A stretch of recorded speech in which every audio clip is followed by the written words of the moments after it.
बिस्मिल्लाहिर्रहमानिर्रहीम, अस्सलाम वालेकुम। मैं हूं राखिल हसन गुमन। नाज़रीन, पाकिस्तान और ऑस्ट्रेलिया के मबैन तीसरे टेस्ट मैच के शुरू होने से पहले इस वक्त एक नई कंट्रोवर्सी पैदा हो चुकी है।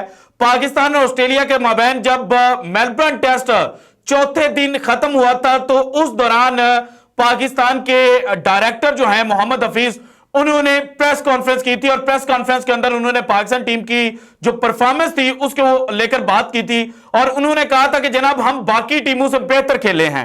और फिर उन्होंने यह भी कहा था कि जनाब फर्स्ट सेशन से लेके लास्ट सेशन के आधे घंटे तक पाकिस्तान ऑस्ट्रेलिया से ऊपर था।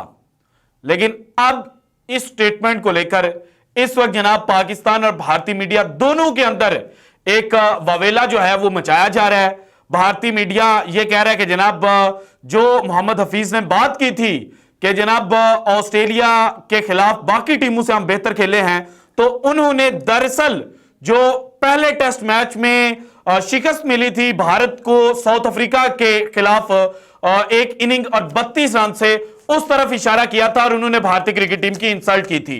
और जहां पर भारतीय मीडिया इंसल्ट की बात कर रहा है तो वहीं पर पाकिस्तान में बैठे हुए कुछ लोग जो बुग़्ज़े बाबर के अंदर डूबे हुए हैं, उन्होंने जनाब बाबर आजम की जो ऑस्ट्रेलिया के अंदर परफॉर्मेंस है या यूं कह लें कि सीना कंट्रीज के अंदर जो परफॉर्मेंस है और उनमें भी सिर्फ ऑस्ट्रेलिया और साउथ अफ्रीका के अंदर जो परफॉर्मेंस है उसको लेकर यह कहना शुरू कर दिया कि जनाब पाकिस्तान के बाबर आजम जो हैं वो तो घंटे के किंग है। और फिर जो अल्फाज वो इस्तेमाल कर रहे हैं वो तो जनाब मैं अपनी तरबियत मेरी जो है वो गवारा नहीं करती कि मैं उस तरह के अल्फाज जो है वो इस्तेमाल करूं, लेकिन घंटे का किंग वो कहकर और बाकी बातें जो है वो बाबर आजम के साथ मुंसलिक कर रहे हैं और कह रहे हैं कि जनाब बाबर आजम तो कुछ भी नहीं है, ऑस्ट्रेलिया में खेलने के लिए गया था 2016 में, वहां पर फ्लॉप हुआ, 2019 में फ्लॉप हुआ और 2023 के अंदर भी फ्लॉप हो चुका है। और फिर जनाब कुछ जो एवरेजेस है ना वो निकाल कर दिखाई जा रही है। भारतीय जो ऑडियंस है उसको बड़े बेहतरीन तरीके से उल्लू बनाने की जो कोशिश है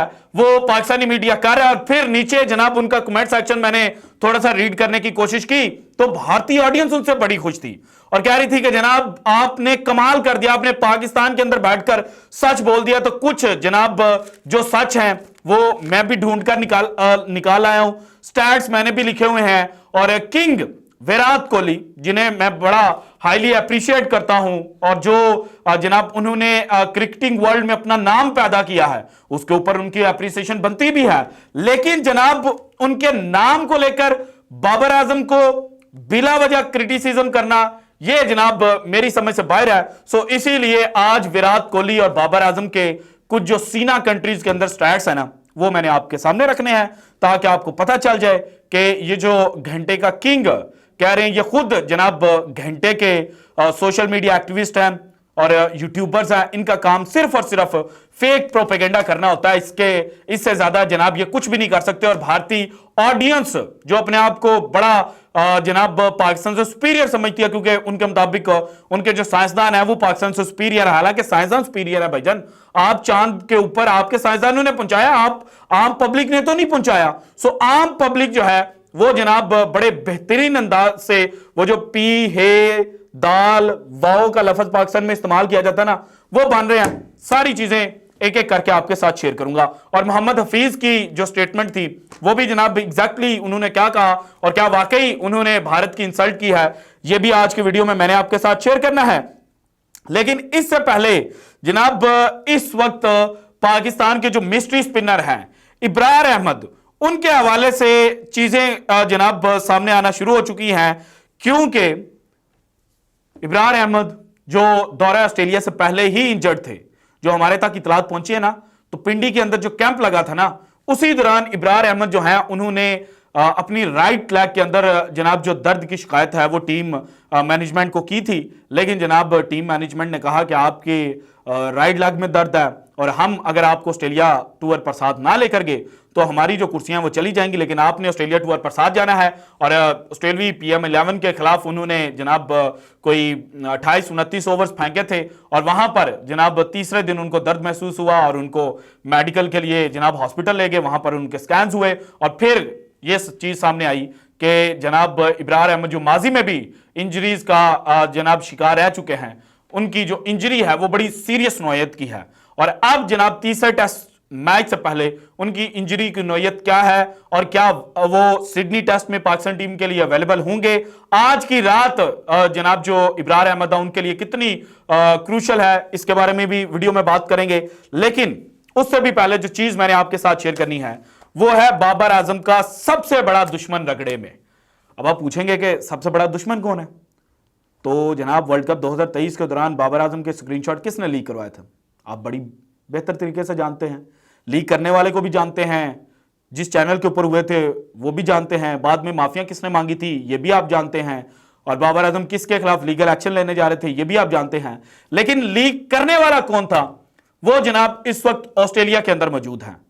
और ऑस्ट्रेलियावी पीएम जो हैं उन्होंने खाने की दावत दी हुई थी पाकिस्तान क्रिकेट टीम को और पाकिस्तान क्रिकेट टीम के जो करता धरता है उनको भी, और वहां पर जनाब जो डिस्कशन है वो पाकिस्तान के प्लेयर्स और पाकिस्तान क्रिकेट बोर्ड के जो एक्टिंग चेयरमैन हैं, हालांकि वो मैनेजमेंट कमेटी को हेड कर रहे हैं, चेयरमैन की कुर्सी पर नहीं है, तो उनकी डिस्कशन हुई। और वहां पर जनाब जो हसनैन लियाकत हैं इनके मुताबिक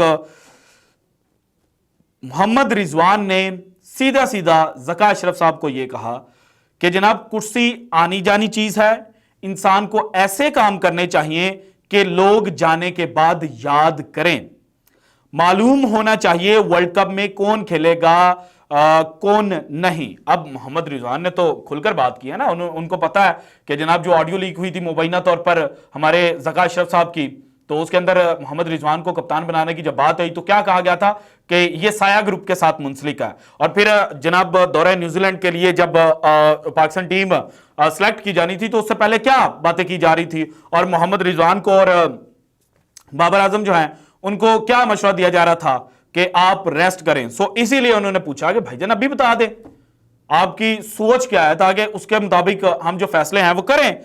और फिर जो ज़का अशरफ साहब है ना वो बड़े मासूम बनते हुए कहते हैं आप भी कुछ बोलें, और ये बाबर आजम को कहा गया कि जनाब आप भी कुछ बोलें, तो बाबर आजम ने कहा चेयरमैन साहब सब अच्छा चल रहा है, यानी कि बाबर आजम ने कहा पुत्र मैं तेनों मुंह ही नहीं लाना, क्योंकि आप मेरे स्क्रीनशॉट लीक करते हो, आपने जो मुझे कप्तानी से हटाने के पीछे पूरा प्लान बनाया था वो तो मेरे सामने आ चुका है, अब मैं आपके सामने क्या चीज रखूं, अब तो मैं कुछ भी नहीं हूं, अब तो मैं प्लेयर हूं, तो प्लेयर हूं तो बल्ले के थ्रू जवाब दूंगा, और अभी मेरा डाउनफॉल चल रहा है, कोई नहीं कभी ना कभी ये वक्त भी तो गुजरना ही है, तो ये वक्त भी गुजर जाएगा। के साथ जनाब बाबर आजम ने कहा कि ज़का अशरफ साहब चेयरमैन साहब सब अच्छा चल रहा है। बात है जनाब बाबर आजम के खिलाफ जो बात करने वाला है उससे भी पहले मोहम्मद हफीज की स्टेटमेंट। मोहम्मद हफीज ने बड़ी कैजुअल सी बात की थी और उन्होंने ऑस्ट्रेलियाई टीम के हवाले से बात की थी, इसके अलावा उन्होंने कुछ भी नहीं था कहा।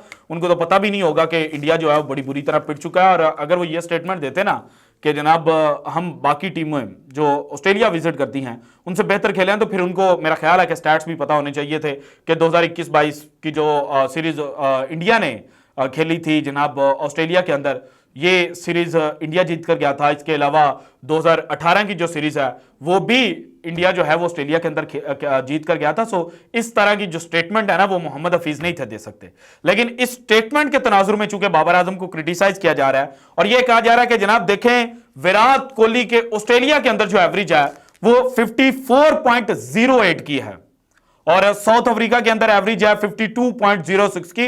ये मैं टेस्ट क्रिकेट की बात कर रहा हूं। और फिर बड़े जनाब घपला करते हुए ना जो न्यूजीलैंड और इंग्लैंड की जनाब एवरेज है ना वो नहीं बताई जा रही, क्योंकि बाबर आजम की एवरेज ऑस्ट्रेलिया में विराट कोहली से कम है। विराट की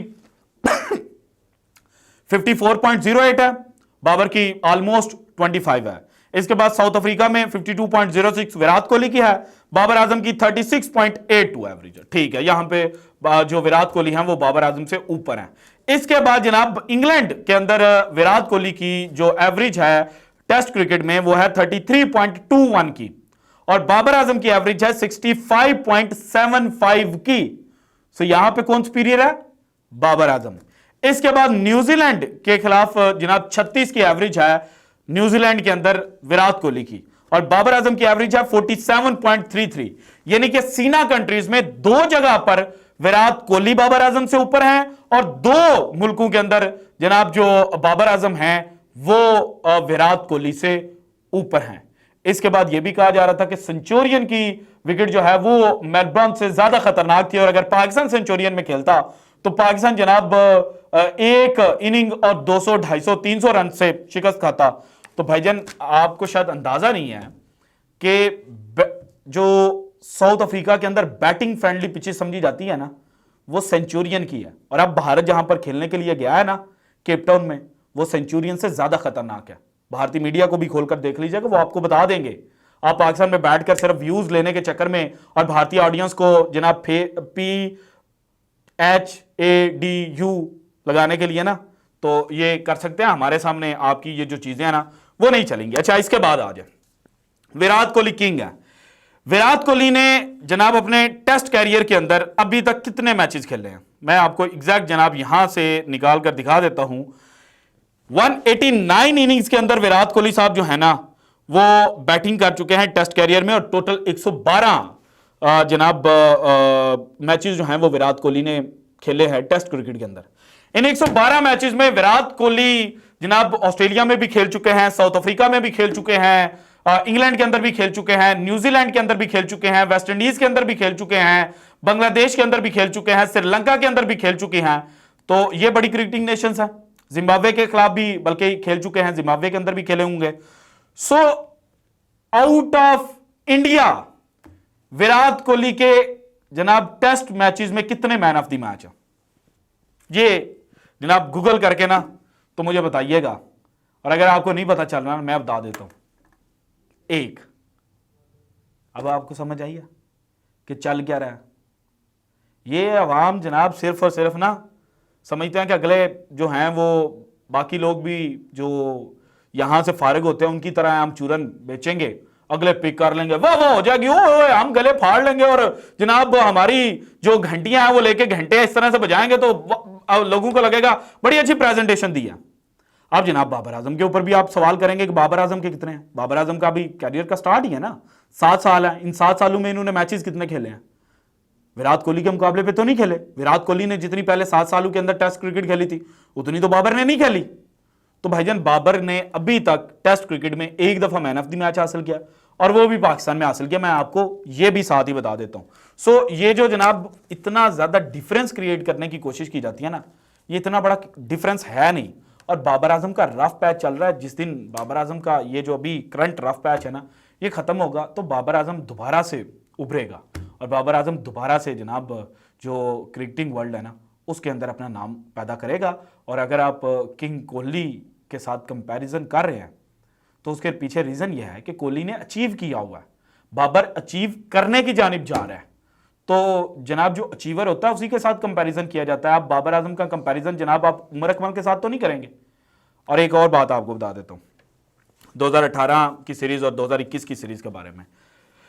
पाकिस्तान के साथ अलमिया यह है और बाबर आजम के साथ खास तौर पर अलमिया यह है कि बाबर आजम को दूसरे एंड से सपोर्ट करने वाले बैट्समैन नहीं है और बॉलर्स उतने तगड़े नहीं हैं जितने भारत के पास थे।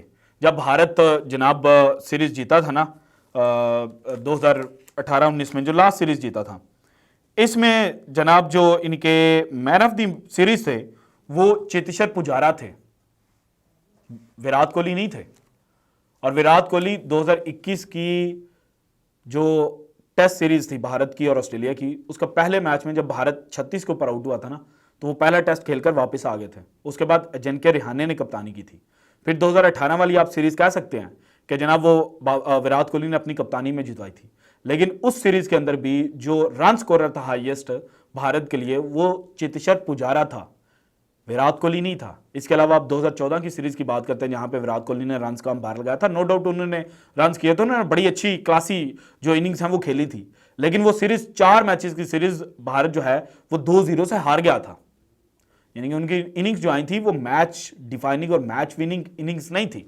सो भाईजान दूसरे एंड से जब स्पोर्ट बंदे को मिलती है ना तो बंदा शेर हो जाता है और बंदा जनाब उसके जो 70-80 भी होते हैं ना वो 150 काउंट किए जाते हैं कि जनाब इसने बड़ी अच्छी इनिंग्स खेली है। और बाबर आजम के साथ अलमिया यह है कि बाबर आजम को दूसरे एंड से उतनी बेहतरीन सपोर्ट नहीं मिलती जितनी विराट कोहली को इंडियन टीम के हवाले से मिलती है। इसीलिए विराट कोहली जो हैं वो हाई रेट किए जाते हैं और बाबर आजम अभी उनकी जो सीढ़ियां चढ़कर एक मंजिल के ऊपर विराट कोहली पहुंचे हुए ना, उन सीढ़ियों को अभी बाबर आजम चढ़ रहे हैं।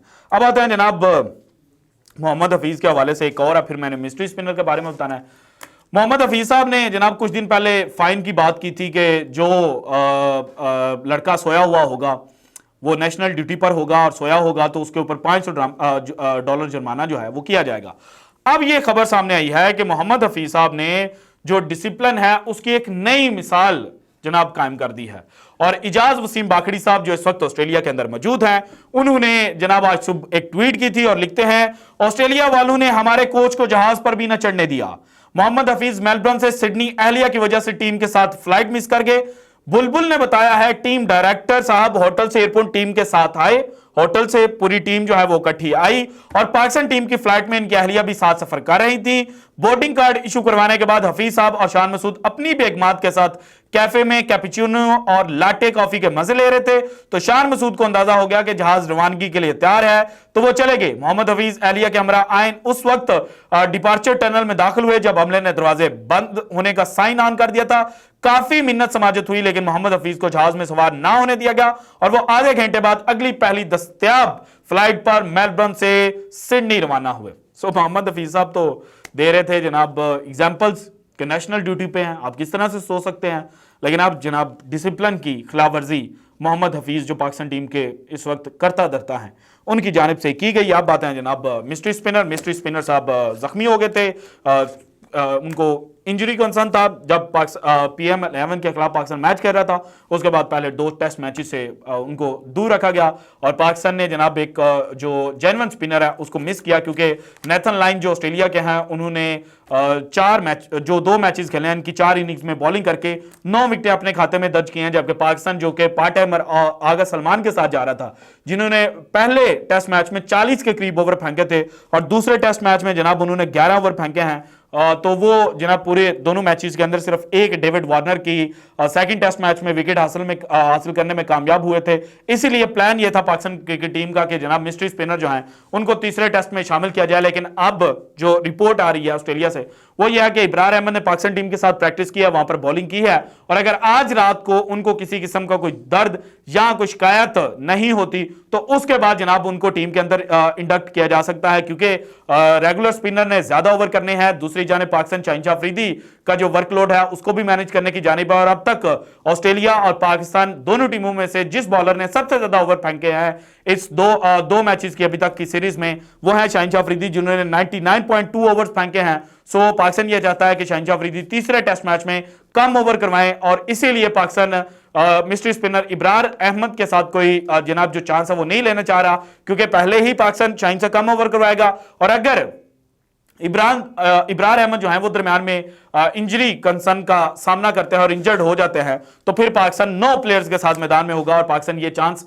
नहीं लेना चाह रहा। So this is it from today's episode. अगर आपको वीडियो पसंद है तो लाइक कीजिएगा, ज्यादा से ज्यादा शेयर कीजिएगा, अपनी कीमती राय का इजहार लाजमी कीजिएगा और अगर आपने अभी तक चैनल को सब्सक्राइब नहीं किया तो कर दें। शुक्रिया, अल्लाह हाफिज।